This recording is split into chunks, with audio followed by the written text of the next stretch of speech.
Hello বন্ধুরা, লক্ষ্মী ছবি ধারাবাহিকের আগামী পর্বে আমরা দেখতে পাবো যে কাঁসাই তার বাবাকে বলে তুমি ঘরে বিশ্রাম করো, তাহলে তুমি সুস্থ হয়ে যাবে।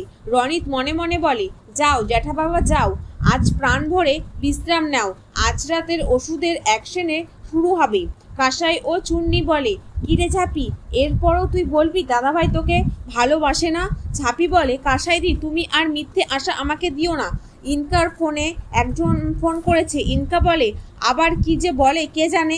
ইনকা ফোনটা ধরে বলে ইয়েস চিফ। জিভ বলে আজকের মিশনেও ফেল করে গেছো তুমি, শুনলাম তোমার নাকি গুলি লেগেছে। হ্যাঁ, একটা কাজও ঠিক করে করতে পারো না তুমি। আবার একটা খারাপ নিউজও আছে, সিএফি ওদের সিক্রেট জেনারেটটা চারিদিকে ছড়ে গেছে, সবাই মিলে ঝাঁপিকে ঘরবন্দি করে দেয়। কাঁসাই বলে এ ওষুধেই আমি বাঘ ধরবো।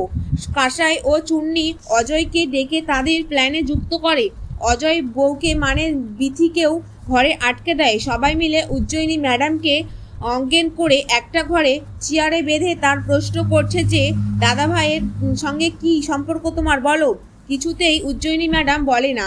তারপরে কাঁসাই লঙ্কা পোড়া নাকের কাছে নিয়ে গিয়ে প্রশ্ন জিজ্ঞেস করে। ঝাঁপি ও দীপ উজ্জয়িনী ম্যাডামকে খুঁজতে খুঁজতে সেখানে চলে আসে।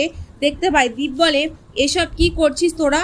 উজ্জয়িনী ম্যাডাম বলে আজকে ওরা যেটা করেছে সেটা কোনো ক্ষমা হয় না দীপ্তাত্ম বাবু, ওরা আমাকে মাঝরাতে অজ্ঞান করে নিয়ে এখানে এসেছে, মানে কিডন্যাপ করে নিয়ে এসেছে।